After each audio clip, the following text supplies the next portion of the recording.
خاتم الانبیاء بآواز بلند صلوات.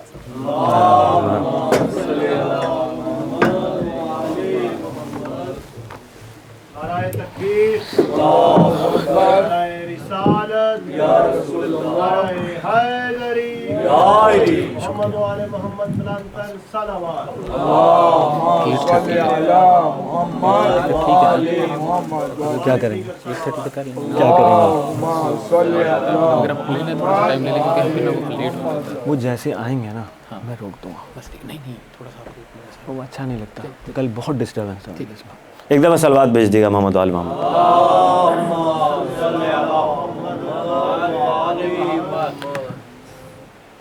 پانی دے دیجیے.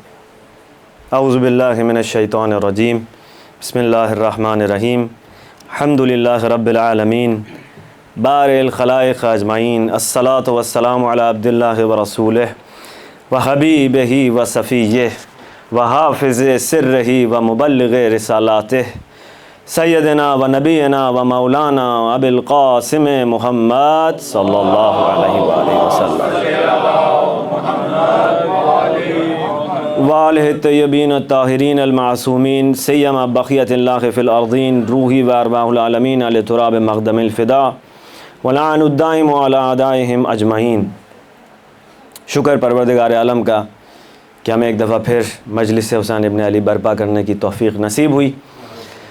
بہرحال اس سے دعا کرتے ہیں کہ اپنے خلیفہ اور ہمارے امام کے نور کی ایک خاص تجلی ہمارے شامل حال فرما. بہرحال مولا کی خاص نظر کرم ہمارے شامل حال فرما. ہمارے قلوب کو، ہماری اس مجلس کو نور محبت و معرفت و اطاعت اہل بیت سے منور فرما دے. ایک دفعہ درود بھیج دیجیے گا محمد والے.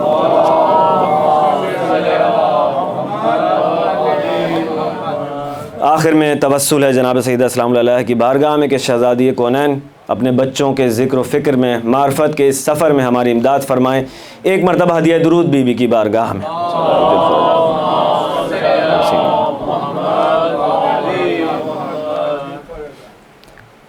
عزیزان گرامی، انسان مودت اور کربلا کے عنوان سے چاند محرم کو ہم نے جس سلسلہ گفتگو کا آغاز کیا، آج اس سلسلے کی 5ویں نشست ہے.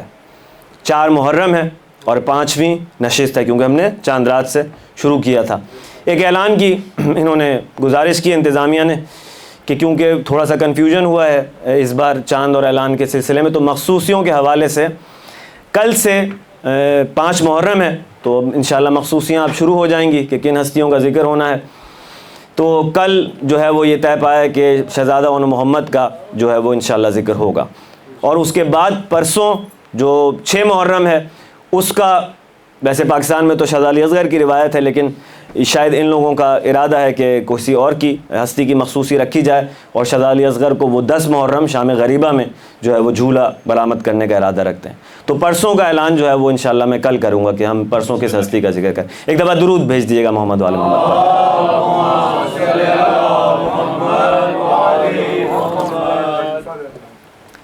تو عزیزان گرامی، ہم نے انسان، مودت اور کربلا کے عنوان سے یہ سلسلہ گفتگو جو ہے یہ جاری ہے. اس میں ہم نے مختلف پہلوؤں سے انسان کا جائزہ لیا ہے کہ انسان کیسا موجود ہے. کربلا چونکہ سب سے بہترین جلوہ ہے مودت کا، برترین جلوہ گری جو عشق و مودت اہل بیت کی ہوئی ہے وہ کربلا میں ہوئی ہے. تو لہٰذا کربلا کا ساتھ ساتھ ہمارے وہ ایک موضوع چل رہا ہے، ایک ڈائمنشن. اور پھر جو بنیادی موضوع ہے ظاہر ہے وہ ہے مودت فی القربہ کا موضوع. اب اس سے پہلے کہ میں سلسلہ گفتگو کا آغاز کروں، التماس ہے کہ تھوڑا تھوڑا آگے تشریف لے آئیے تاکہ اگر بعد میں مومنین آئیں تو ان کو جگہ مل سکے. ایک دفعہ درود بھیج دیجیے گا محمد وآل محمد پر.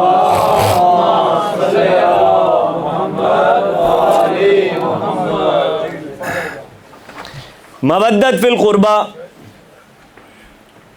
شیعوں کو سمجھانا یا شیعوں سے اس کا ذکر کرنا اور زیادہ چیلنجنگ ہے. اور چیلنجنگ اس لیے ہے کہ اگر مچھلی جو کہ رہتی ہی پانی میں ہے اس سے پانی کی اہمیت پر بات کی جائے تو اس کے لیے مشکل ہو جائے گی شاید، کیونکہ وہ اس کے علاوہ کچھ جانتے ہی نہیں، پانی ہی سب کچھ ہے اس کے لیے.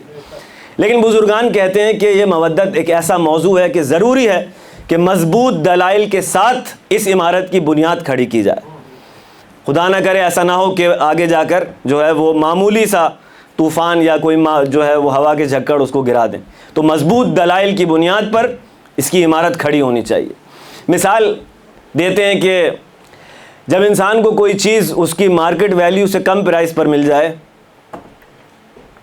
ایک انسان ہے جس نے زحمت اٹھائی, مثلا ایک گاڑی اس کو پسند تھی, زحمت اٹھائی, اس نے دن رات محنت کی, خون پسینے سے سیونگ کر کے ایک گاڑی خریدی, اس کے لیے اس کی ارزش کا ایک مقام ہے. ایک انسان ہے جس کو مثلا لاٹری میں مل گئی وہی گاڑی, تو دونوں کی نظر میں اس گاڑی ایک ہی ہے مگر اس کی ارزش برابر نہیں ہے. اس کی قدر و قیمت کا بعض اوقات اس کو جو ہونا چاہیے احساس وہ نہیں ہوتا. تو مثال دیتے ہیں کہ بچے, اگر آپ کو خدا نے ان گھروں میں پیدا کر دیا ہے کہ اماں آپ کو گود میں اٹھا کر ماتمداری میں لے کر آیا کرتی تھیں اور باپ آپ کا انگلی پکڑ کر فرش اعضاء پر لاتا تھا, یہ عشق آپ کو پلیٹ میں رکھا ہوا مل گیا ہے, تو ہو سکتا ہے کہ آپ کو اس کی اہمیت کا احساس نہ ہو. اس کی اہمیت کا اگر آپ کو اندازہ کرنا ہے تو اس سے پوچھیں کہ جو تبدیل ہو کر آیا ہے, اس سے پوچھیں کتنی بڑی دولت ہے ہمارے پاس.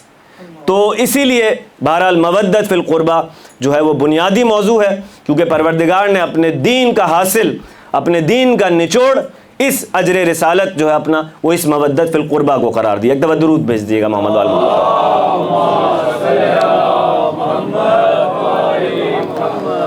قرآن کریم سے ہم نے اب تک جو نتیجے اخذ کیے ہیں مودت فی القربہ کے بارے میں, سب سے پہلے وہ آیت جو بنیادی طور پر جس کو ہم ساتھ لے کر چل رہے ہیں, سورہ شورا کی آیت نمبر 23 کا وہ ٹکڑا کہ قُلْ لَا أَسْأَلُكُمْ عَلَيْهِ أَجْرًا إِلَّا الْمَوَدَّةَ فِي الْقُرْبَى. پھر ہم نے دیکھا کہ پروردگار نے کلیریفائی کر دیا کہ ہم نے نہیں مانگا یہ اجر رسالت مگر تمہارے ہی اپنے لیے, اس میں تمہارا ہی فائدہ ہے, تمہارا ہی بھلا ہے. تو وہاں سے ابہام ختم ہو گیا کہ شاید اس میں اہل بیت کا کوئی فائدہ تھا, وہ پروردگار نے کلیریفائی کر دیا بہت کلیئرلی, ما سألتکم من اجر فہو لکم, یہ تمہارے اپنے لیے ہے یہ سوال مودت فی القربہ کا. پھر ہم نے دیکھا کہ پروردگار عالم نے ایک اور مقام پر آواز دی کہ ہم نے کہہ دیجئے حبیب کہ میں نہیں مانگتا اجر رسالت مگر یہ کہ عالمین کے لیے ایک نصیحت ہو جائے, ایک ذکر ہو جائے پروردگار عالم کا, یا ایک ریمائنڈر ہو جائے, جس معنی میں بھی ذکر کو لیا جائے. پھر اس کے بعد ہم نے کل کی پرسوں کی نشست میں جس آیت کو دیکھا تھا اس میں فرمایا گیا کہ نہیں مانگتا, اے حبیب کہہ دیجئے کہ میں نہیں مانگتا اجر رسالت مگر یہ کہ جو چاہے وہ اپنے رب کا راستہ اختیار کر لے. اور پھر ہم نے کل دیکھا تھا کہ حقیقت قرآن, وہاں پروردگار نے فرمایا کہ یا لا یمسہ الا المطہرون, اس کو نہیں ہاتھ لگا سکتے اس کی حقیقت کو مگر مطہرون. پھر دوسرے مقام پر فرمایا تھا کہ یہ اہل بیت ہیں, انما یرید اللہ لیذھب عنکم الرجس اہل البیت ویطہرکم تطہیرا. ایک دفعہ درود بھیج دیجیے. تو سیدھا سیدھا آسان نتیجہ, اس کو ہاتھ نہیں لگا سکتے اس کی باطنی حقیقت کو مگر مطہرون, یعنی اس کی باطنی حقیقت جو ہے وہ مطہرون کے پاس ہے. مطہرون اہل بیت ہیں, بس اہل بیت کے پاس قرآن کی باطنی حقیقت کا علم ہے. ایک دفعہ درود بھیج دیجیے گا محمد وال.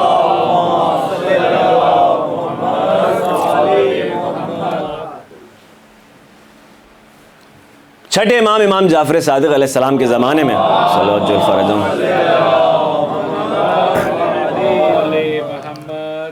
ایک اہل کتاب عالم نے آ کر اس وقت کے خلیفہ سے کہا کہ میں نے آپ کی کتاب کا مطالعہ کیا اور اب میرے کچھ سوال ہیں قرآن کے حوالے سے. کہا ٹھیک ہے, سوال کیا ہیں؟ کہنے لگا ایک مقام پر فرماتا ہے, اب میں سریع تیزی سے گزروں گا اس سے, کہ پوری کتاب محکم ہے. دوسرے مقام پر فرما رہا ہے کہ پوری کتاب متشابہ ہے. تیسرے مقام پر کہہ رہا ہے کہ کچھ حصہ محکم ہے اور کچھ حصہ متشابہ ہے. اب ایزی ٹرانسلیشن یہ کہ کچھ حصہ جو ہے وہ ایزی ٹو انڈرسٹینڈ ہے اور کچھ حصہ جو ہے وہ کمپلیکس ہے. ٹھیک ہے, تو ان تین باتوں میں سے جو ہے وہ کوئی ایک بات ہی ٹھیک ہو سکتی ہے, یہ تینوں باتیں تو ٹھیک نہیں ہو سکتی. تو اب ایسا محسوس ہوتا ہے نعوذ باللہ کہ آپ کی کتاب میں کانٹراڈکشن پایا جاتا ہے، تضاد پایا جاتا ہے آپ کی کتاب میں۔ خلیفہ نے طلب کیا دربار کے علماء کو اور ان سے جو ہے سوال کیا کہ دیکھو یہ استغفار کر رہا ہے، اس کا جواب کیا ہے؟ کہنے لگے، غور و فکر کیا، آپس میں ڈسکشن کیا، اس کے بعد اس نتیجے پر پہنچے کہ یہ آدمی جو ہے وہ ہماری امت کو گمراہ کر رہا ہے اور اس کا حل یہ ہے کہ اس کو فوراً قتل کر دینا چاہیے۔ معلوم ہوا کہ جب جواب نہ ہو تو قتل کر دینے کا آئیڈیا بہت پرانا ہے، ایسا ہی ہے نا عزیزان گرامی؟ تو عزیزان گرامی، کسی مشیر نے کہا کہ اے امیر، اس قرآن کے حامل کا ایک وارث اس دنیا میں موجود ہے، یہ سوال جو ہے وہ ان تک پہنچایا جائے۔ امام جعفر صادق علیہ السلام کی خدمت میں ایک دفعہ درود بھیج دیا دل فرد۔ اس امیر کا قاصد آیا اور اس نے کہا کہ فرزند رسول، آپ کے دین پر ایک مشکل وقت آ گیا ہے، ایک مشکل آئی ہے اور آپ کی مدد درکار ہے اس کو حل کرنے میں۔ امام نے یہ نہیں پوچھا کہ مشکل کیا ہے، فرمایا کہہ دو کہ ہم حاضر ہو جائیں گے۔ ٹھیک ہے، پوچھے وہ جس کو ہوم ورک کی ضرورت ہے، بقول آقا بہجت کے کہ یہ تو وہ علی ابن ابی طالب ہے کہ اگر کوئی آ کر یہ کہتا تھا کہ مولا ایسا خطبہ ارشاد فرما دیں کہ جس میں نقطہ نہ ہو تو علی سوچے بغیر بولنا شروع کر دیتے ہیں۔ بات پہنچ رہی، مولا نے کہا کہ ٹھیک ہے ہم آئیں گے، کہہ دینا۔ امام تشریف لائے اور حاکم سے کہا بھائی کیا ہوا؟ اس نے کہا کہ یہ آدمی ہے، اس کو بلایا گیا اور یہ علماء ہیں ہمارے، یہ ایسی ایسی بات کر رہا ہے کہ ان تین باتوں میں سے کوئی ایک بات جو ہے وہ صحیح ہو سکتی ہے۔ مولانا نے کہا کہ تینوں باتیں ٹھیک ہیں۔ اس نے کہا یہ کیسے ہو سکتا ہے؟ مولانا نے کہا دیکھ، جو ایمان نہیں لایا اس کے لیے پوری کتاب کمپلیکس ہے، جو ایمان لے آیا اس کے لیے کچھ کمپلیکسٹیز ہیں، کچھ ایزی ٹو انڈرسٹینڈ ہے، اور ہم جو اہل بیت ہیں ہمارے سامنے پوری کتاب ایزی ٹو انڈرسٹینڈ۔ ٹھیک ہے، تو آگے سے اس نے سوال کیا کہ آقا صاحب بات تو آپ کی جو ہے میری فرزند رسول سمجھ میں آ رہی ہے، لیکن سوال یہ ہے کہ ایک ایسی کتاب کہ جس کو محشر تک ہدایت کرنی ہے،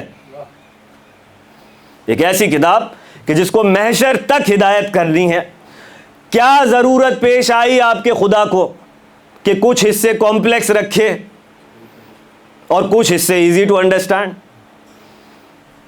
مولانا نے فرمایا یہ ضرورت اس لیے پیش آئی کہ کچھ حصے کمپلیکس رکھے تاکہ محشر تک دنیا کو ہماری ضرورت محسوس ہوتی رہے۔ ایک دفعہ درود بھیج دیجیے گا محمد والا۔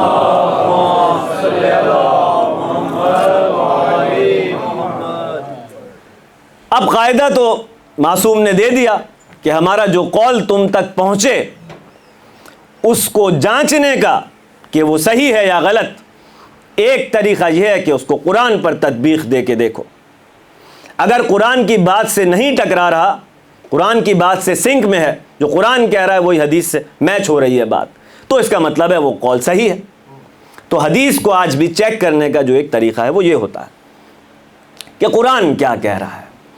اب قرآن یہ کہہ رہا ہے کہ حقیقت اہل بیت، حقیقت قرآن اہل بیت کے پاس ہے۔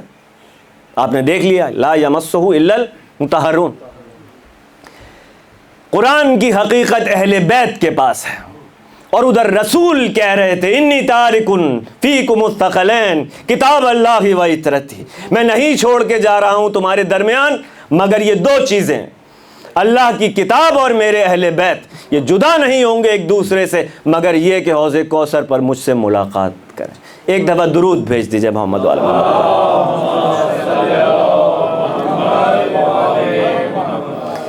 پھر عزیزان گرامی، ہم نے جو دیکھا تھا کل کی نشست میں نقطہ وہ یہ تھا کہ انبیاء کی بعثت کا مقصد انسان کی اصلاح کرنا ہے، انسان کی ہدایت کرنا ہے، اور بہانے سے یہ ہستیاں کوشش کرتی ہیں کہ کسی طرح سے ایک انسان کی اصلاح ہو جائے۔ ایک انسان کی بھی اہمیت ہے، یہ بھی دیکھ لیا ہم نے، ٹھیک ہے۔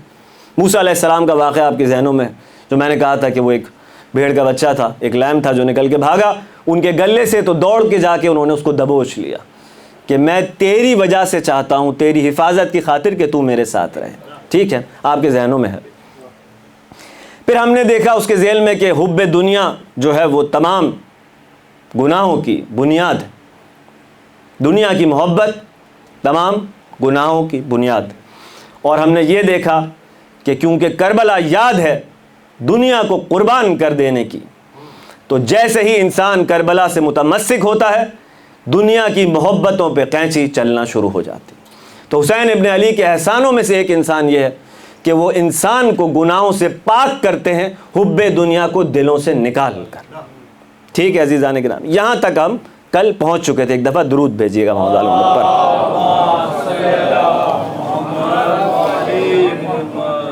اور شاید جزاک اللہ، اور شاید اسی لیے معصوم نے فرمایا تھا، کیونکہ یہ دنیا کی اٹیچمنٹس انسان کو جو ہے وہ پکڑ کے رکھتی ہیں، تعلقات دنیا اس کو بزرگان کہتے ہیں۔ کسی کا گاڑی ہے، کسی کا گھر ہے، کسی کا مال ہے، کسی کا منصب ہے، پکڑ کے رکھتا ہے، وہ بت نہیں ٹوٹ پا رہا ہوتا، اس نے پکڑ کے رکھا ہوا ہوتا ہے۔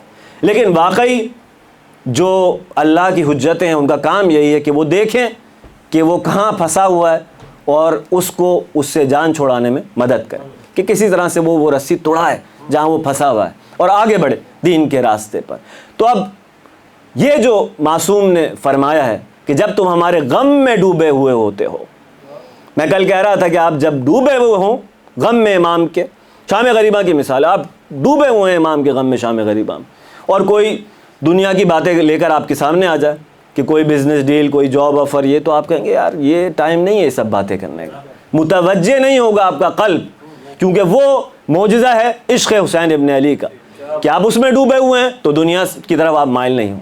یا ہم نے کہا تھا برعکس ہے کہ جب انسان دنیا میں ڈوبا ہوا ہوتا ہے تو پھر اس کو عزاداری، رونا، یہ سب چیزیں سمجھ میں نہیں آ رہی ہوتی، نیچرل ہے، کیونکہ یہ تو دنیا لٹانے کی جو ہے وہ یاد ہے کہ ایک ہستی نے کس طرح اپنی دنیا کو آخرت کے لیے قربان کیا۔ تو دنیا پرست جو ہے وہ کبھی بھی حسین ابن علی کے نزدیک نہیں آ سکتا، اور یہی کیونکہ اب ربط ہے آگے کی گفتگو سے انشاءاللہ، تو ہم دیکھیں گے کہ حب دنیا نے کیا کیا لوگوں کے ساتھ۔ تو میں کہہ رہا تھا کہ یہ جو معصوم نے فرمایا ہے کہ جب تم ہمارے غم میں ڈوبے ہوئے ہوتے ہو تو تمہاری سانس تسبیح کے برابر ہے۔ اب سمجھ میں بھی آتا ہے کہ جب ڈوبا ہوا ہے انسان معصوم کے غم میں تو وہ ڈسکنیکٹڈ ہے دنیا سے، اور دنیا سے ڈسکنیکٹڈ ہے تو اس کا مطلب ہے کہ سارا مرکز و محور آخرت ہے، تسبیح و تحلیل، ذکر، اور کیا ہے اس کے سوا۔ تو بڑی گہرائیاں ہیں، بڑی ڈیپتھ ہے معصومین کی احادیث میں جو عزاداری کے اجر کے حوالے سے ہم تک پہنچی ہیں۔ سمجھ رہے ہیں آپ؟ جیسے میں کہہ رہا تھا کہ بزرگان کہتے ہیں سستی خریدو گے تو شاید اس کی اہمیت کا احساس نہیں ہوتا، تو کبھی کبھار غور کرنا پڑتا ہے کہ معاملہ ہے کیا، اس کے پیچھے کیا ہے۔ بعض لوگ تعجب کرنے لگتے ہیں، آپ تو گناہ پر تشویق ہو جاتی ہے انسان کی، اس سے آپ اتنا اجر و ثواب جو بیان کرتے ہیں علماء عزاداری کا، عزاداری کا ثواب سن کے گناہ پہ تشویق ہو جاتی ہے۔ ایسا آدمی جس کو عزاداری کا ثواب سن کر گناہ کی تشویق ہو، اس کا اس مکتب عشق سے کوئی لینا دینا نہیں ہو سکتا۔ سورہ توبہ پروردگار قرآن میں نازل کر کے، قرآن میں شامل کر کے کیا گناہ کی تشویق دلا رہا ہے؟ توبہ کی امید دلا رہا ہے کہ در بند نہیں ہوگا توبہ کا، مایوس مت ہونا آخر تک۔ نہ یہ کہ انسان کو تشویق گناہ ہے، بلکہ تشویق ہے ثواب کی، نیک عمل کرنے کی۔ ایک دفعہ درود بھیجیے گا محمد عالم، ماشاءاللہ۔ تو عزیزان گرامی، آج کا جو ہمارا نقطہ ہے وہ یہ ہے کہ ہم مودت میں اور مودت سے خالی عقیدت میں فرق دیکھنے کی کوشش کریں، کہ وہ مودت کہ جو قرآن نے طلب کی ہے وہ کیا ہے، اور محض ان کی عظمت کا قائل ہونا کیا ہے، اور دونوں میں کیا فرق ہے۔ اب کچھ جو ہیں وہ تحلیلیں ہیں اس حوالے سے۔ اور خلاصہ بہرحال ان کا یہ ہے کہ وہ تحلیلوں کے نتیجہ یہ ہے کہ بھائی جنہوں نے قتل کیا ان میں بہت سے لوگ رو رہے تھے، اور یہ رونا دلیل ہے کہ ان کو بھی امام سے محبت تھی، یا مختلف افراد کا ذکر، کسی نے امام کو رخصت کرتے ہوئے امام کا بوسہ لیا، یہ جو ہے وہ نشانی ہے کہ لوگ امام سے محبت کرتے تھے، تو وہ بھی محبت کرتے تھے، آپ بھی محبت کرتے ہیں، کچھ خاص فرق نہیں ہے دونوں میں۔ اللہ اکبر۔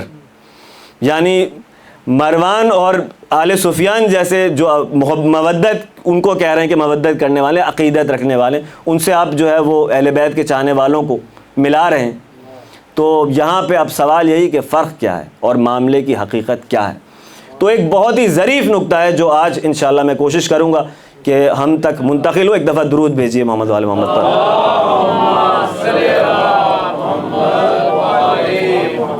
سب سے جو بڑی دلیل ہے اس میں وہ یہ ہے کہ خط جو امام تک پہنچے ہیں، خطوط، ان کا متن کیا ہے؟ متن یہ کہہ رہا ہے کہ فرزند رسول ہمارا کوئی امام نہیں ہے۔ سب نے سن رکھی ہے یہ بات، ایسے ہی ہم آپ آئیے اور ہمارے معاشرے کی باغ ڈور تھام لیجیے۔ اب اگر وہ واقعی شیعہ تھے خط لکھنے والے، تو امام مدینے میں ہو یا امام کوفہ میں ہو، امام تو امام ہے۔ خط کا متن یہ ہونا چاہیے تھا آپ ہمارے امام ہیں، ہم آپ کے منتظر ہیں۔ کتنا فرق ہے دونوں چیزوں میں۔ وہ امام جس کو ڈھونڈ رہے تھے وہ ایک سیاسی رہنما ہے، وہ ایک راہبر ہے جو ان کو چاہیے، جو یزید کے مقابلے میں ان کو بہتر چوائس معلوم ہو رہا ہے۔ تو کیا پتہ چلا آپ کو کہ عقیدہ غدیر سے نہیں لیا تھا انہوں نے۔ اگر عقیدہ غدیر سے لیا ہوتا تو متن یہ نہیں کہتا کہ ہمارا کوئی امام نہیں ہے، بلکہ یہ لکھتے کہ آپ ہمارے امام ہیں اور ہم آپ کی محبت میں، آپ کے انتظار میں جو ہیں وہ بیتاب ہیں، بے چین۔ باریکی سمجھ میں آ رہی؟ اب جو اس کہانی کا مرکزی کردار ہے وہ ہے سلیمان بن سرد خزائی، ٹھیک ہے، جس کے گھر میں بیٹھ کر خطوط لکھے گئے بہت سارے جو امام کو بھیجے گا۔ اب یہ سلیمان جو ہے نا، اس کا بھی پرسنالٹی انالیسس تھوڑا سا ضروری ہے۔ یہ سلیمان بن سرد خزائی جب سرکار امیر کے کو، کیونکہ جو تینوں جنگیں پیش آئی ہیں وہ ظاہری طور پر کلمہ گویوں سے آئی ہیں، تو بہت سے لوگوں کے لیے مشکل تھی، اور عقیدوں کا امتحان بھی یہی تھا کہ علی کے معاملے میں تمہارا عقیدہ کیا ہے۔ سرکار مدینے سے چلے بصرہ کی طرف، جب خروج ہو گیا وہاں پہ، اور وہ شخصیتیں جو بڑی بڑی عالم اسلام کی تھیں وہ جناب امیر کے خلاف انہوں نے خروج کر دیا، تو سرکار نے کوفہ والوں سے مدد مانگی، امداد مانگی کہ اپنے لشکر جو ہیں میری طرف روانہ کرو، میں بصرہ کی طرف جا رہا ہوں اس فتنے سے نمٹنے کے لیے، اس کو دبانے کے لیے۔ اب سرکار بھیج رہے ہیں خطیبوں کو، اپنی بڑی بڑی ہستیوں کو، لیکن وہاں پر کچھ بزرگ ایسے بیٹھے ہوئے ہیں جو کوفیوں کی نظر میں قابل احترام ہیں، ابو موسیٰ شری جیسے لوگ، جو نیوٹرلائز کر رہے ہیں جو بھی وہ آ کے کہتا آگے سے۔ وہ کہتا ہے نہیں نہیں یہ فتنہ ہے، اس میں دونوں طرف جو ہیں وہ غلطیاں ہیں، اس میں شامل ہونے کی ضرورت نہیں، جو بیٹھا رہے گا وہ امان میں ہے۔ عجیب مشکل، امام کو لشکر چاہیے اس فتنہ کو کچلنے کے لیے۔ اس طرح کے لوگ جو ہیں وہ معاملے کو نیوٹرلائز کیے جا رہے ہیں۔ تو سلیمان بن سرد خزائی ان افراد میں سے تھا کہ جس نے امام کی نصرت کرنے سے اعراض کیا۔ امام بلاتے رہے، وہ نہیں آیا۔ بہرحال سرکار امام حسن علیہ السلام نے آ کے ایک بڑا عظیم خطبہ دیا وہاں پہ، اور کوفے کا ایک بہت بڑا لشکر جو ہے وہ تیار کیا مولا نے، اور یہ ابو موسیٰ اشعری جیسے لوگوں کی جو کیمپین تھی ان کو کافی حد تک انہوں نے جو ہے وہ ٹیکل کیا، فلاپ کر دیا اس طرح سے۔ دیکھیں اب یہ سلیمان جو ہے یہ مولا کے ساتھ جنگ میں شامل نہیں ہوا، جمل میں، ٹھیک ہے۔ پھر مولا جب فتح مولا کو حاصل ہو گئی، جمل کا فتنہ مولا نے کچل دیا، تو مولا تشریف لائے کوفہ، اور پھر کوفے کو ہی مولا نے اپنا کیپٹل قرار دیا، مدینے سے شفٹ کیا کوفہ۔ تو مولا نے اس کو طلب کیا، مولا نے کہا کہ ہم مدد کے لیے بلا رہے تھے اور تم نہیں آئے۔ اب شرمسار ہے یہ سلیمان، اور شرمندگی کا جو مداوع تھا اس کا وہ یہ تھا کہ اس نے کہا کہ ٹھیک ہے صفین میں آپ کی طرف سے شرکت کروں گا۔ صفین میں اس نے شرکت کی، شجاعانہ جنگ بھی کی، تاریخ کہتی ہے، کچھ لوگوں کو جو ہے وہ شہید بھی کیا، یعنی ان کو خود قتل بھی کیا۔ پھر جب سرکار مسلم ابن عقیل تشریف لائے کوفہ اور وہ سارا تحریک کا آغاز ہونا تھا وہاں سے، تو پھر جو ہے یہ ناکام ہو گیا ان کی حمایت کرنے میں. تو یہ جو اپ اینڈ ڈاؤن ہے اس کا، یہ آپ مسلسل دیکھیں کہ اگر اس کا عقیدہ ثابت ہوتا علی کے معاملے میں تو حسین کے قاصد کی حمایت سے پیچھے نہیں ہٹتا. یہ بیٹھ گیا، نہیں سمجھ میں آیا اس کو کہ جناب مسلم کا ساتھ دینا. مولانا نے فرمایا تھا مسلم کے ہاتھ پر بیعت ایسا ہے جیسے میرے ہاتھ پر بیعت ہے. اگر یہ مسائل عقیدوں کے نہ ہوتے تو مسلم کی تحریک کا یہ حال نہیں ہوتا. آخر میں وہاں مسائل تھے عقیدوں کے. اب مسلم کی تحریک کچلی گئی، ٹھیک ہے، شہید کر دیے گئے جو ہیں سفیر حسین ابن علی. مختار نے جب قیام کیا تو مختار کا ساتھ نہیں دیا. یعنی کتنا ضروری تھا کہ اپنی جو ساری اس کی فالوئنگ تھی اتنی بڑی، اس کو لے کر مختار کے پاس آ جاتا اور ان کے ساتھ مل کر جو ہے وہ انتقام لیتا بنو امیہ سے. نہیں ساتھ آیا. اس بات پر روتا رہا کہ حسین ابن علی کا ساتھ دینا چاہیے تھا. اب احساس ہو رہا ہے کہ غلطی کر دی. تو جب وہ کھڑا ہوا اور لوگوں نے مختار سے کہا کہ بھائی وہ تو جا رہا ہے لڑنے کے لیے، تو آپ کوشش کریں کہ وہ آپ کے ساتھ مل جائے. مختار نے کہا میرا ہدف ہے طاقت حاصل کر کے ان کا سر کچلنا. اس کا ہدف ہے اپنے گناہ کا مداوع کرے اور اس کو مرنے کے سوا اس کا کوئی اور ہدف نہیں. یہ مرنا چاہتا ہے خالی. تو یہ میرے کام کا نہیں ہے، میری تحریک میں کسی کام کا نہیں. تو وہ کیسے سلیمان بن سرد خزائی جس کے عقیدے اس طرح کے ہیں ڈاما ڈول اپ اینڈ ڈاؤن، وہ کیسے بنیاد قرار پا سکتا ہے اس تحلیل کا کہ خط لکھنے والے شیعہ تھے اور آپ بھی شیعہ ہیں؟ کیا فرق ہے دونوں میں؟ سمجھ رہے ہیں آپ عزیزان گرامی کہ فرق کیا ہے؟ یزید کے مقابلے میں حسین محترم ہے، یہ بات سمجھ میں آ رہی ہے اس کو. اب اس بات کا ہم کیا کریں؟ عقیدہ غدیر سے نہیں لیا، میں یہ کہنا چاہ رہا. عقیدہ اگر غدیر سے ہوتا تو علی کی حمایت سے چوکتا نہیں، کہتا علی من کن تو مولا ہو فہذا علی ان مولا. علی کی نصرت رسول کی نصرت جیسی ہے. معلوم ہوا تھا کہ وہ ہضم ہی نہیں ہوا ابھی تک، غدیر ہضم نہیں ہوئی ہے آج تک. اب آپ کہتے رہیں کہ اچھا وہ تو بہرحال حبدار تھے، یہ تھا وہ تھا. دیکھیں عزیزان گرامی، فضیلتوں کا اقرار کرنا محبت کی دلیل نہیں ہے. اب مثال دیتا ہوں میں آپ کو. یا علی دور ہے، اب احتیاط بھی ہے، بہرحال ایک دفعہ درود بھیجیے محمد والے محمد. کیا کریں؟ کسی دور میں 4 افراد کو پیش کیا گیا جنہوں نے ایک ہی جرم کیا تھا، وہی فلاں گناہ جو سب سے زیادہ کامن ہوتا تھا اس عرب کی دنیا میں. کہنے لگے بھائی چاروں کو ایک ہی سزا دی جائے گی کیونکہ چاروں کا گناہ ایک ہے. سرکار امیر کو یہ معلوم ہوا کہ 4 ملزم پیش ہوئے ہیں اور ان کو یہ ایک ہی سزا سنائی جا رہی. تو جناب امیر جو تھے وہ لا کے معاملے میں، قانون کے معاملے میں بہت زیادہ حساس ہے. جو حقیقت قرآن کا علم رکھتا ہو وہ اس کی حساسیت بجائے کہ قرآن پہ صحیح سے عمل ہو رہا ہے یا نہیں ہو رہا. طاقت تو حاصل تم نے کر لی ہے، طاقت تو حاصل کر لی ہے، لیکن وہ علم کہاں سے لاؤ گے؟ مولا نے کہا ان چاروں کو ایک ہی سزا کیوں دی جا رہی ہے؟ کہنے لگے کیوں؟ مولا نے کہا پہلے کی سزا پوری ہے، اس کی وجہ بتائی. اب وہ میں ابھی نہیں بتاؤں گا کیونکہ آداب ممبر ہے. دوسرے کی سزا آدھی ہے اور اس کی یہ وجہ ہے. کیا ہے؟ پہلے کی سزا پوری ہے، دوسرے کی سزا سنسار ہے، اس کو سنسار کیا جائے گا. جرم ایک ہی ہے. تیسرے کی سزا آدھی ہے کیونکہ وہ غلام ہے. چوتھا دیوانہ ہے، اس کو تنبیہ کر کے چھوڑ دیا جائے گا. علی نہ ہوتے تو میں. فضیلت کا اقرار کرنے سے بعض اوقات عزیزان گرامی کوئی پرابلم نہیں ہوتی. پرابلم کہاں ہوتی ہے؟ تھوڑا سا آگے چلیں گے. ساسا جو ہیں وہ مولائے کائنات کے صحابی ہیں اور بڑے ہی آؤٹ اسپوکن قسم کے صحابی ہیں. بات کرنے سے گھبراتے نہیں تھے. کسی خلافت کے زمانے میں ان کو جلا وطن کر دیا گیا. یہیں سے آپ کو پتہ چل جائے گا کہ مالک اشتر اور ساسا اگر جو ہیں وہ جلا وطن ہو رہے ہیں تو کس وجہ سے ہو رہے ہیں. ڈرتے نہیں ہیں بات کہنے سے. اگر نظر آ رہا ہے کہ مال و دولت جمع کیا جا رہا ہے تو آ کر بولیں گے کہ قرآن کریم کہہ رہا ہے مال و دولت جمع کرنا اسلام سے کوئی مطابقت نہیں رکھتا، تم سونا اور چاندی جمع کرنے میں لگے ہوئے ہو۔ بھیج دیے گئے وہ شام، بہرحال ایگزائل ہوئے، مولا کے بڑے باوفا صحابی تھے، تینوں جنگوں میں مولا کے ساتھ رہے، جمل میں بھی، صفین میں بھی، نہروان میں بھی۔ جب مولا کی شہادت ہو گئی تو ایک مرتبہ امیر شام سے ان کی ملاقات ہوئی۔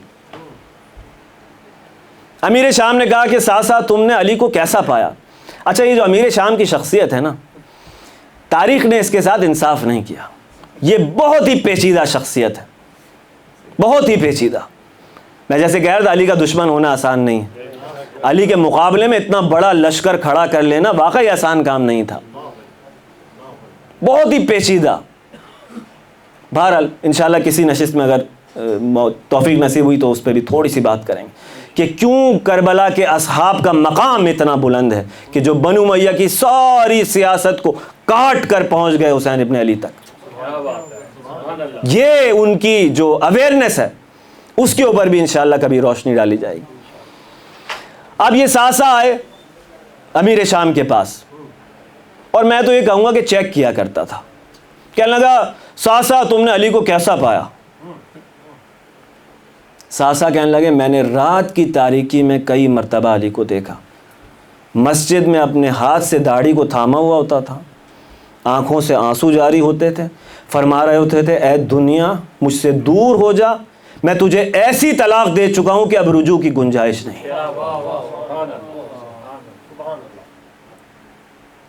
بہرحال تاریخ نے لکھا کہ اس کی بھی آنکھوں سے آنسو نکلے،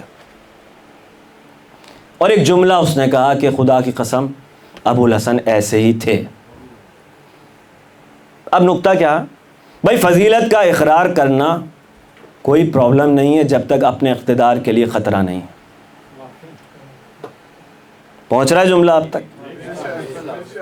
فضیلت کا اقرار کرنا پرابلم نہیں ہے، پرابلم یہ ہے کہ علی کی محبت خطرناک ہے۔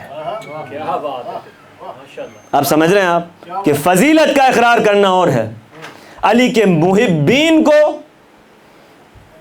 زیاد بن ابی اور حجاج جیسے آدمیوں کے تھرو چن چن کر قتل کرواتا رہا۔ علی کی محبت باقی نہیں رہنی چاہیے،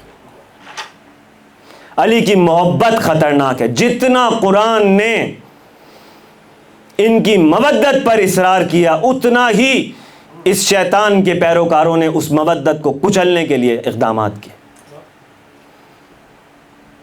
وہ متوکل عباسی کہ جو قبر حسین کا نشان مٹانا چاہتا تھا وہ کوئی احمق نہیں تھا عزیزان گرامی، جانتا تھا کہ جب تک قبر باقی ہے حسین کی فکر باقی ہے، زائر آتے رہیں گے اور لڑنے کا حوصلہ حسین شہادت کے بعد بھی دیتا رہے گا۔ پتہ چلا زندہ حسین سے زیادہ خطرناک شہید حسین۔ سمجھ رہے ہیں آپ عزیزان کرام؟ تو کیوں اتنے سال گزرنے کے بعد اس کے در پہ تھا اس قبر کا نشان مٹاؤ؟ جب تک یہ قبر باقی ہے زائر آتا رہے گا، روتا رہے گا، حسین کی محبت زندہ رہے گی۔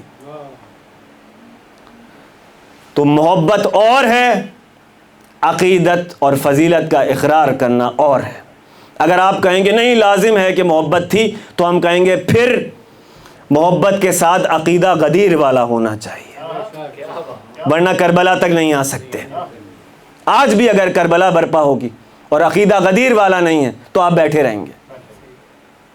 پتہ چلا کہ صرف محبت بھی اگر ہے تو وہ بھی کافی نہیں ہے، اور موازنہ ان کا کہ جن کے گلوں میں توق ولایت ابن علی ہے ان کا موازنہ ان سے نہ کیا جائے کہ جو آنسو بہا کر لشکر یزید میں کھڑے ہوئے تھے۔ ایک دفعہ درود بھیج دیجئے محمد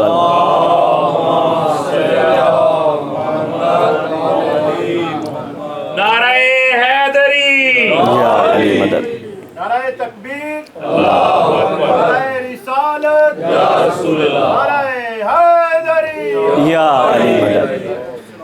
عزیزان گرامی، دو دعوتیں ہیں حسین ابن علی کی۔ اب میں دیکھوں گا کہ کتنا وقت ہے انشاءاللہ، اور کوشش کروں گا دونوں دعوتیں آج منتقل ہو جائیں جو کربلا کے راستے میں۔ کل آپ نے ایک دعوت دیکھی جو گمراہی سے ہدایت کی طرف تھی، اگرچہ حسین ابن علی نے فارملی انوائٹ نہیں کیا اس کو اس طرح عاشور کے روز، لیکن وہ خود آ گیا، ٹھیک ہے نا.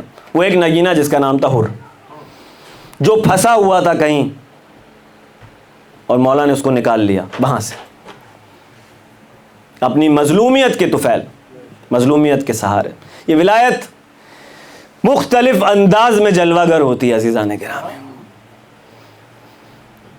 کہیں علی کی بہادری درکار ہے، ولایت کا اختیار سامنے آنا چاہیے، یا علی خیبر کا در اکھاڑ کر لے آؤ.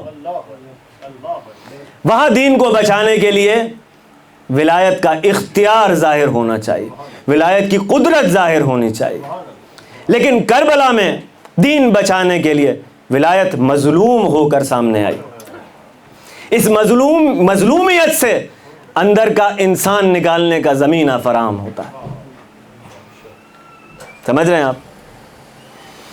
تو حر ہم نے دیکھا کہ ایسی شخصیت تھا کہ جس نے قبول کیا حسین ابن علی کو، اور ہم نے کہا کہ تھوڑی سی اب جائزہ لیں اس کی شخصیت کا کہ کیسے وہ اس نتیجے تک پہنچ گیا کہ جو 1000 سپاہیوں کے لشکر پہ کمانڈر تھا، وہ کتنے مراحل سے گزر کر وہاں تک پہنچا تھا، لیکن کیسے ٹھوکر مار کر آ گیا سب کچھ.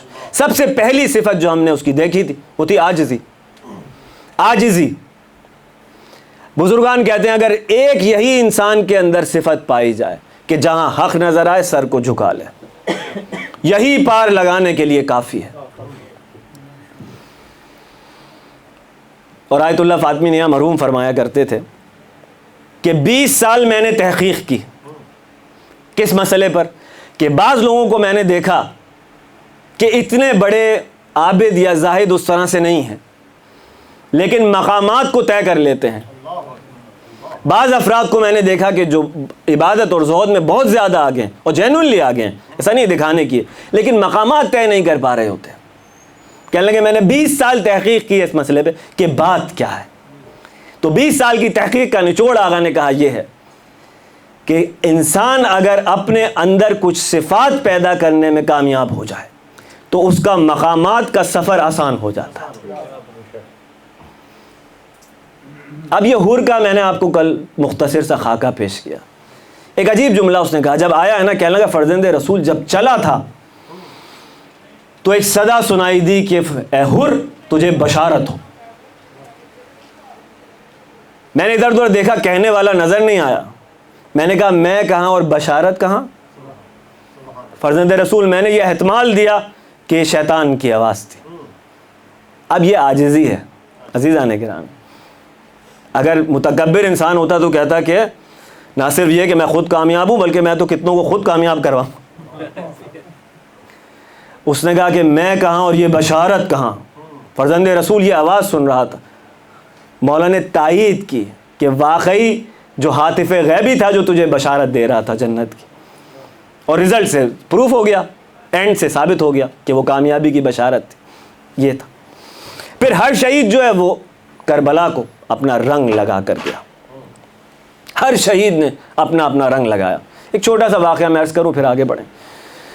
ڈاکٹر تیجانی سماوی صاحب، اگر آپ نے سب نے شاید ان کی کتاب کا نام سن رکھا ہے، تجلی، پھر میں ہدایت پا گیا، اور اس طرح کی بہت ساری. فصل علی ذکر پہ بھی ان کی کتاب ہے کہ اہل ذکر سے سوال کیا جائے. بہرحال اس وقت آغا تھوڑے سے بوڑھے ہیں لیکن ابھی بھی لیکچرز ان کے ہوتے ہیں، جگہ جگہ جاتے ہیں، اور ہماری اصطلاح میں شیعہ بنانے کی مشین ہے کہ یہ ملکہ قدرت ان کو حاصل ہے کہ مناظرے میں ان کو کوئی ہرا نہیں سکتا.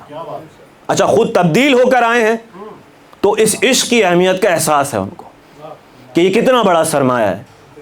جیسے ہی کنورٹ ہوئے تو کیونکہ تیونس کے رہنے والے ہیں تو کہتے میں نے سرکار کو خط لکھا کہ جس روڈ پر میں رہتا ہوں اس کا نام شارع علی ابن ابی طالب رکھوا دیا جائے. تو کہنے لگے کہ جو عراق کا وہ سفر تھا جس میں میں تبدیل ہوا ہوں اور میرے عقیدے تبدیل ہوئے ہیں، وہ اس سے جو ان کی ملاقات ہے منم سے، وہ کبھی تفصیل پھر کبھی. کہنے لگے اس موڑ پر پہنچ گیا تھا میں کہ اپنے عقیدوں سے مبرہ ہو گیا تھا اور شیعت کو فارملی قبول نہیں کیا تھا رسماً. تو میں روضہ حسین ابن علی پر کھڑا یہ سوچ رہا تھا کہ میں کہاں ہوں.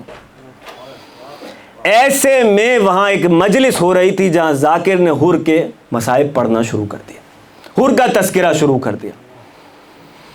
کہنے لگے اس نے حور کا جملہ پڑھا کہ میں اپنے آپ کو جنت اور دوزخ کے درمیان دیکھ رہا ہوں، مجھے ایسا لگا کہ میری ہی بات ہو رہی ہے۔ کہنے لگے اب میں وہ ذکر سن رہا ہوں اور بات آگے چل رہی ہے۔ آخر میں ذاکر نے کہا کہ حور آخر میں آ کر کہنے لگا اے حسین ابن علی کیا میری توبہ قبول ہے؟ بس یہ جملہ میں نے سنا، میں نے رخ کیا زری کی طرف اور میں نے کہا حسین ابن علی میں بھی حاضر ہوتا ہوں، کیا میری توبہ قبول ہے؟ ایک انسان نے کیسا رنگ لگایا ہے کربلا کو، لیکن جو اس کی کوالٹی تھی وہ عاجزی اور انکساری بڑی کلیئر ہے، سب کے سامنے مؤدب تھا۔ ایک شخص ہے، اب امام ظاہر سفر میں دعوتیں دے رہے ہیں سب کو، ایک شخص ہے عبید اللہ ابن حر جوفی۔ ابن حر اگر آپ نے مختار نامہ دیکھا ہو تو اس میں انہوں نے اس کو دکھایا ہے، کردار کو کسی حد تک کوشش کی ہے دکھانے کی، بڑا امپورٹنٹ کردار ہے کربلا کا۔ تو امام بہرحال جو ہیں وہ گزر رہے ہیں، کربلا کی مختلف منازل ہیں۔ ایک منزل پہ مولا نے دیکھا کسی کا خیمہ لگا ہوا ہے، اور ظاہر یہی ہے کہ مولا پوچھا کرتے تھے کہ بھائی کس کا ہے؟ کسی نے آ کر کہا، مولا نے کہا جاؤ پیغام دو اس کو کہ ہم ملاقات کرنا چاہتے ہیں۔ قاصد گیا تو عبید اللہ ابن حر جوفی، تمہیں جو ہے امام نے ملاقات کے لیے پیغام بھجوایا ہے اور ایسا ایسا معاملہ پیش آیا اور مولا جو ہیں وہ چاہتے ہیں کہ تم ان کی نصرت کرو۔ تو یہ ابن حر کہنے لگا میں کوفے سے نکلا ہی اس لیے تھا کہ ان کی نصرت نہ کرنی پڑے، تو میں ان سے ملاقات کرنے میں انٹرسٹڈ نہیں ہوں۔ اللہ اکبر۔ اب آپ کہیں گے کہ مولا دعوتیں دیا کیوں کرتے تھے؟ مولا کو تو معلوم ہے کہ کون آئے گا کون نہیں آئے گا۔ جواب یہ ہے کہ اللہ نے ابلیس کو سجدے کی دعوت کیوں دی تھی؟ وہ تو جانتا ہے کہ یہ سجدہ نہیں کرے۔ تو عزیزان گرامی، علم کی بنیاد پر بہت سارے فیصلے نہیں کیے جاتے۔ پروردگار یہ چاہ رہا ہے کہ ابلیس اپنا میرٹ خود پروف کرے پورے ارادے اور اختیار کے ساتھ، اسی لیے اللہ کی حجتیں لوگوں پر حجت تمام کیا کرتی ہیں کہ اپنا میرٹ پروف کرو۔ صرف اپنے علم کی روشنی میں یہ فیصلہ نہیں ہوا کرتا، ٹھیک ہے نا؟ اب امام نے بہرحال اس کا جواب سنا، مولا خود تشریف لے آئے۔ عام زندگی میں انسان کہے یار شاید اگر میں لاجیکلی سوچوں، اگر کوئی مجھ سے ملنا نہیں چاہ رہا تو میں اس سے اگر ملنے جا رہا ہوں، نعوذ باللہ میں خود ایک طرح سے اپنے ڈس رسپیکٹ کا زمینہ فراہم کر رہا ہوں۔ لیکن یہ حجتوں کا مقام ہے، یہ حجتوں کی رحیمیت ہے، ان کی رحمانیت ہے، ان کے اندر جو کرم اور بخشش کا جذبہ پایا جاتا ہے کہ وہ بھاگنے والے کے پیچھے دوڑتے ہیں، یہ ان کی رحمت ہے۔ بہرحال مولا ایک دفعہ آئے اور مولا نے کہا کہ ابن حر، اب اس کا ماضی جو ہے وہ ظاہر ہے یہ بنو امیہ کے ساتھ رہا اور پہلے بھی جو اس کا ماضی تھا وہ کوئی اچھا نہیں تھا، صفین میں بھی جو ہے مولا کے خلاف لڑا۔ تو مولا نے آ کر اس سے کہا کہ ابن حر تو نے زندگی میں بہت غلطیاں کی ہیں، تو نے زندگی میں بہت گناہ کیے ہیں، آج تیرے سامنے ایک موقع ہے کہ تو میری نصرت کر، روز محشر میرے نانا تیری شفاعت کریں گے۔ کہنے لگا فرزند رسول اگر آپ کی نصرت کروں گا تو یقین ہے کہ میں مارا جاؤں گا، اور میں مرنا نہیں چاہتا۔ میرا گھوڑا حاضر ہے اور میری تلوار حاضر ہے۔ مولا نے کہا ہمیں تیرے گھوڑے اور تلوار کی احتیاج نہیں ہے۔ مولا لوٹ آئے، ایک دعوت ہو گئی عزیزان گرامی۔ اب یہ کیا چکر تھا اس کا کہ یہ معاملہ سارا یہ تھا کہ جان بچانا چاہتا تھا، جینا چاہتا تھا، ٹھیک۔ اینڈ کیا ہوا؟ کربلا میں دعوت سے مولا کی اس نے اعراض کیا، مختار نے خروج کیا، مختار کے ساتھ مل گیا۔ پھر ابراہیم بن مالک اشتر جو مختار کے ساتھ تھے، تحریک مالک اشتر کے فرزند، اس کے ساتھ کچھ تنازع پیش آیا مال کے مسئلے پہ۔ تو مختار کا جملہ بھی ہے کہ یہ مال پرست انسان ہے، یہ دنیا پرست آدمی ہے۔ بہرحال مختار کے لشکر سے وہاں سے جدا ہوا، ابراہیم سے بھاگ کر دشمنوں سے جا کے مل گیا مصعب سے۔ مصعب کو اس پر کچھ شک ہوا، فتنہ فساد کا یا کیا، تو مصعب نے چاہا کہ اس کو اسیر کر لے۔ اسیری کے ڈر سے بھاگ رہا تھا کہ دریائے فرات میں گرا اور ڈوب کر اس کی موت ہو گئی۔ مولا نے آپ کو یاد ہوگا کہ ابن سعد سے کہا تھا کہ تو جس حکومت رے کی خاطر یہ سب کچھ کر رہا ہے اس کی گندم کا ایک دانہ بھی تجھے نہیں ملے گا۔ السلام علیکم۔ ایک دفعہ صلوات بھیج دیا محمد علی محمد پر وعلی امام اجے پر سب پر۔ السلام علیکم۔ خیریت نہیں؟ خواہش میں کون خواہش بھائی جا دے بھائی جا دے۔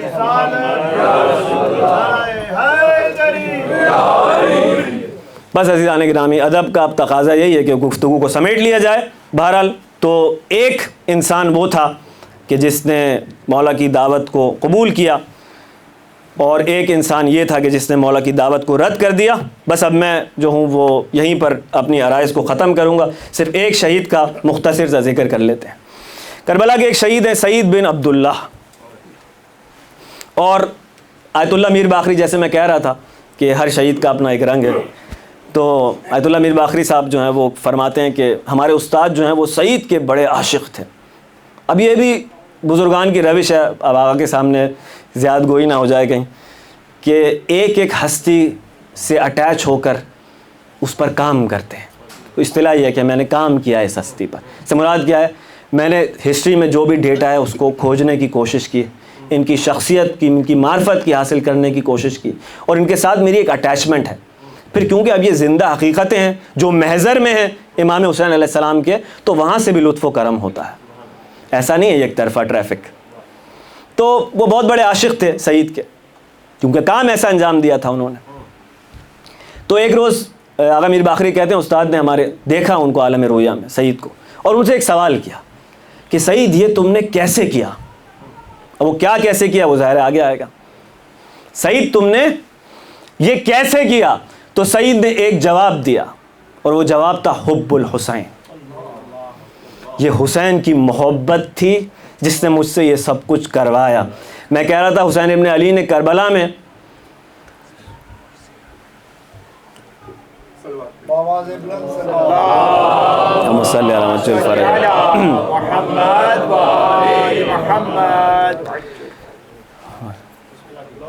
ایک دفعہ پھر صلوات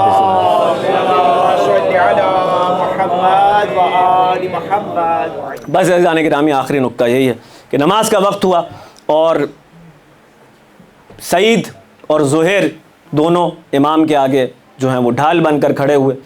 امام نماز ادا کر رہے تھے، تیر حسین ابن علی کی طرف اس حالت نماز میں آ رہے تھے، اور سعید کا جو معاملہ تھا وہ یہ تھا کہ کوئی تیر اپنے چہرے پر کھاتے تھے، کوئی تیر اپنے سینے پر کھاتے تھے، کوئی تیر اپنے ہاتھوں پر کھاتے تھے، کتنے ہی تیر سعید کے پہلو میں لگے۔ جب امام کی نماز تمام ہوئی تو سعید زخموں سے نڈھال ہو کر زمین پہ گر پڑے۔ میں صفات عالیہ کی بات کر رہا تھا نا، 13 تیر تھے اس وقت جو سعید کے بدن میں تھے، لیکن جب امام مظلوم سرہانے آئے ہیں سعید کے، تو سعید نے ایک سوال کیا، اوفیت یا ابن رسول اللہ، اے فرزند رسول کیا میں نے آپ سے اپنا وعدہ وفا کیا؟ اللہ اکبر، 13 تیر جس کے بدن میں ہو وہ اپنے آپ سے راضی نہیں ہے۔